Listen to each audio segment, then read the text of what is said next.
The Odyssey by Homer. Book 24. Warriors, Farewell. Meanwhile the suitors' ghosts were called away by Hermes of Cyllene, bearing the golden wand with which he charms the eyes of men, or wakens whom he wills.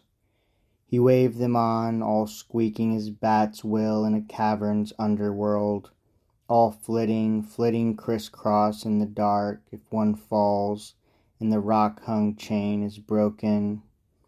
So with faint cries the shades trailed after Hermes, pure deliverer. He led them down the dank ways, over grey ocean tides, the snowy rock, past shores of dream and narrows of the sunset, in swift flight to where the dead inhabit wastes of asphodel at the world's end. Crossing the plain they met Achilles' ghost, Patroclus and Antilochus, then Aias, noblest of Danaans after Achilles in strength and beauty. Here the newly dead drifted together, whispering.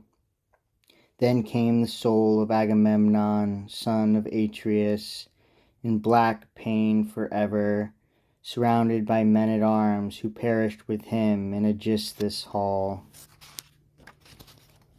Achilles greeted him, "My lord Atreides, we held that Zeus, who loves the play of lightning, would give you length of glory. You were king over so great a host of soldiery before Troy, where we suffered, we Achaeans. But in the morning of your life you met that doom that no man born avoids. It should have found you in your day of victory, marshal of the army in Troy country. Then all Achaea would have heaped your tomb and saved your honor for your son. Instead, piteous death awaited you at home."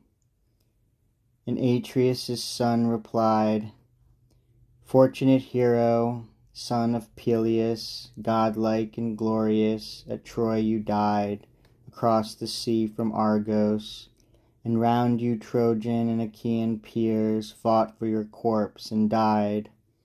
A dust cloud wrought by a whirlwind hid the greatness of you slain, minding no more the mastery of horses. All that day we might have toiled in battle, had not a storm from Zeus broken it off. We carried you out of the field of war down to the ships, and bathed your comely body with warm water and scented oil. We laid you upon your long bed, and our officers wept hot tears like rain and cropped their hair. Then, hearing of it in the sea, your mother Thetis came with Nereids of the grey wave, crying unearthly lamentation over the water, and trembling gripped the Achaeans to the bone. They would have boarded ship that night and fled, except for one man's wisdom, venerable Nestor, proven counselor in the past. He stood and spoke to allay their fear. "Hold fast, sons of the Achaeans, lads of Argos. His mother it must be, with nymphs her sisters, come from the sea to mourn her son in death.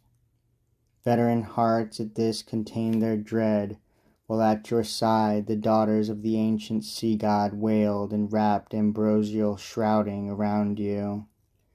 Then we heard the muses sing, a threnody in 9 immortal voices.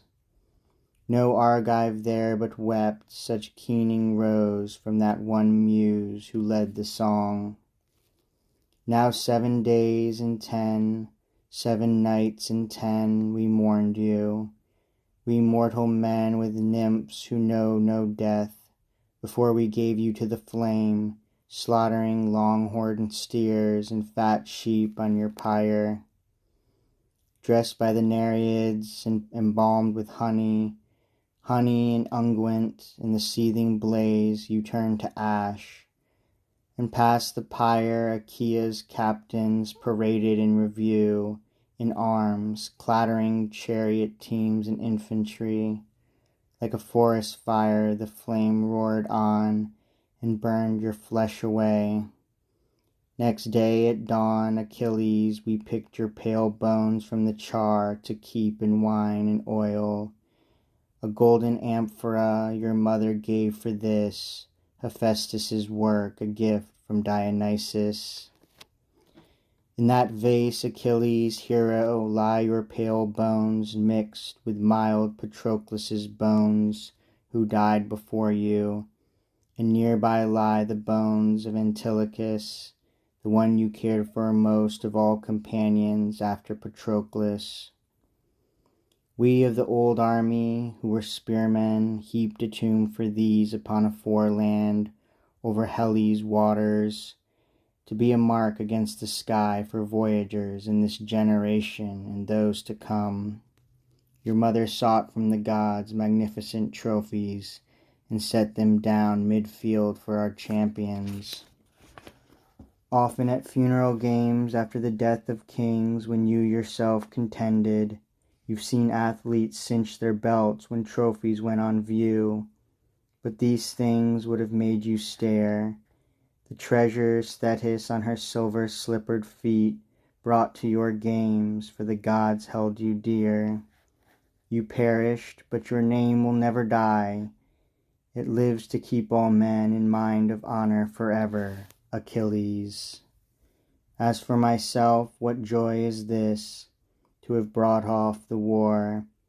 Foul death Zeus held in store for me at my coming home. Aegisthus and my vixen cut me down.